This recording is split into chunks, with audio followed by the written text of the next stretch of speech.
salut à tous les amis, j'espère que vous allez bien parce que moi en tout cas, je pète la forme. Alors aujourd'hui, je vais vous présenter 5 astuces pour savoir comment vivre de ta passion.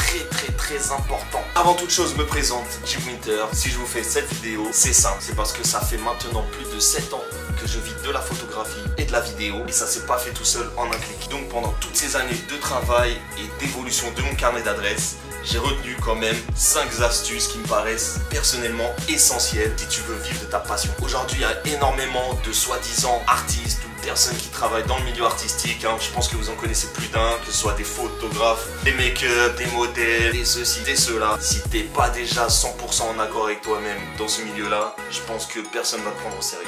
Donc écoute bien ces 5 conseils. Tiens, je te présente mon pote Flash. Et oui, ça c'est le petit chat de la maison, la petite terreur. Pourquoi Flash? J'aime les comics, j'aime la photo et j'aime les chats, donc forcément. Alors pourquoi ces 5 astuces? Je pense avoir référencé après avoir travaillé avec des centaines et des centaines de personnes, qu'ils soient pro, amateurs, artistes, entreprises et j'en passe, les 5 éléments essentiels à avoir selon moi. Alors écoute bien. Élément numéro 1, je pense que tu seras d'accord avec moi, se former, étudier, pratiquer. Si tu n'as pas les possibilités de faire une école professionnelle, quel que soit ton milieu artistique, forme-toi. Il y a énormément de moyens. Il y a des petites formations qui se font sur quelques jours, quelques semaines. Il y a les tutos YouTube. Vous avez toujours un moyen d'apprendre, mais surtout perfectionnez votre pratique. Shootez tous les jours. En ce qui concerne la photo, il ne faut pas hésiter. Prenez en photo, faites appel à votre famille, à votre soeur, à votre chat. Essayez un peu toutes les conditions de photo possibles et qu'en faisant, on va apprendre. Pareil pour les retouches photo, Photoshop, etc. Pratiquez. À force d'en faire, de galérer, à force d'échouer et de chercher des solutions, c'est là que vous y arriverez. Astuce numéro 2. Parce que si tu as déjà cette étape, tu t'y connais déjà un minimum en photo, tu sais maîtriser la photo ou tout autre domaine artistique, c'est déjà le plus gros. Maintenant, il va y avoir une étape très importante qui va t'intéresser toi.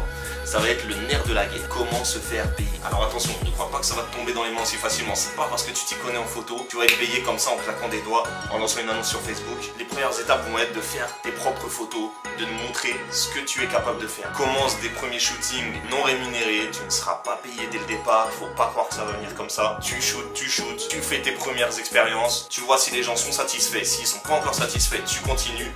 Jusqu'au jour où on va commencer à t'appeler petit à petit, tu vas voir qu'on va te contacter, qu'on va te demander est-ce que ce serait possible de faire un petit shoot avec toi et tout. Ouais, pas de galère. Bah écoute, si tu veux faire un shooting avec moi, ça va être tant. Alors, il va accepter ou pas, mais tente. Mais bien sûr, commence pas à dire des 300 €, 400 €, non. Commence avec un petit billet, tu me dis écoute, pour 50 €, je veux bien te faire tout un shooting, y a pas de souci. Tu vois comment la personne réagit, si elle dit ouais, ok, ça m'intéresse, c'est pas cher, nanana. Très bien, fonce, tu t'en fous. Tu fais des photos, t'as un petit billet, ça fait que dalle, mais c'est le début du succès. C'est comme ça que tu vas réussir à être payé dans tes futurs shoots. Si tu commences avec un bas prix, c'est très bien. Continue comme ça. Petit à petit, tu vas avoir de la demande. Qui dit demande, dit manque de temps. À partir du moment où tu as du manque de temps, tu peux te permettre de mettre des prix et de les faire évoluer. Alors très important, utilise vraiment les réseaux sociaux pour nous montrer tes œuvres, ce que tu fais. Il faut qu'on voit que tu sois acharné au travail. Et tous les jours, tu as un shooting, tu as des retouches. Astuce numéro 3, je pense que celle-là est très importante et c'est vraiment pas donné à tout le monde.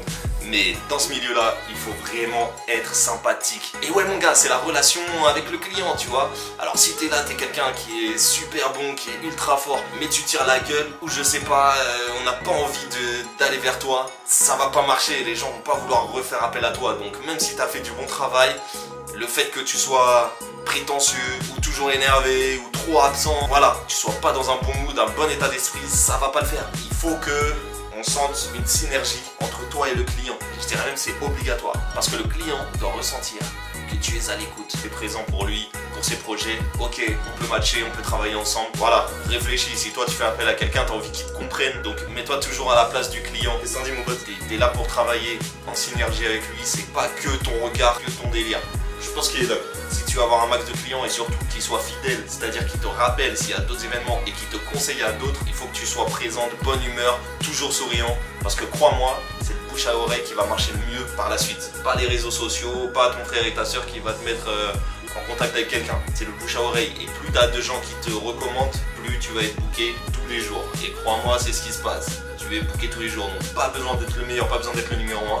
Il suffit d'être bon dans ton taf, de savoir se faire payer quand il le faut et à sa juste valeur. Numéro 4, parce que ça suffit pas tout ça. On peut être souriant, on peut être le plus sympa du monde, on peut faire des bas prix. Et là, c'est un élément essentiel et je pense que pas mal de clients vont être d'accord avec moi. Vous allez beaucoup avoir vécu ça et j'ai beaucoup de retours à ce niveau-là. Il faut être efficace, organisé dans ton travail. Les bails de personnes qui remettent leur travail au bout de 3 mois, 5 mois, je sais pas combien de mois, alors qu'il était convenu que ça soit remis au bout de 2 semaines, impossible, ça ce n'est pas normal. Donc mettez-vous bien ça dans le crâne. Il va être très important d'être efficace. Et plus vite tu feras un rendu de qualité, plus vite les clients vont se fidéliser à toi et vont refaire appel à toi. Donc croyez-moi, c'est pas facile, c'est une organisation chez vous, moi je le vis tous les jours. Parfois j'ai des dizaines de clients en une semaine, ils ont tous des deadlines. Ils veulent tous la photo pour avant-hier ou la vidéo pour avant-avant-hier. Comment on fait? On est obligé de s'organiser, de se donner du mal. Des fois c'est H24 devant la maison, devant l'ordi. C'est pas facile. C'est pas facile, si c'était facile, tout le monde serait photographe aujourd'hui. Mais il faut se donner les moyens d'être présent. Donc donnez des vrais deadlines. Si vous le sentez pas, vous dites non, je préfère pas le faire parce qu'en une semaine je peux pas te le rendre. Il faut pouvoir être efficace. Et enfin pour finir, ce qui fait qu'on va vraiment s'attacher à vous et vous garder, c'est votre regard, votre créativité. Et là je peux rien faire pour ça, tout dépend de vous. Amusez-vous, donnez votre petite touche à toutes vos photos, vos vidéos, quelque chose qui fasse que c'est votre signature. On connaît que c'est un tel qui a fait cette photo, un tel qui a fait cette vidéo. Voilà votre petite signature. Alors il faut bien sûr s'adapter à chaque fois au client, c'est important, c'est pouvoir entrer dans l'univers du client, mais gardez votre petit regard et votre petite touche qui fait cette différence, qui fait que c'est pour ça qu'on fait appel à vous.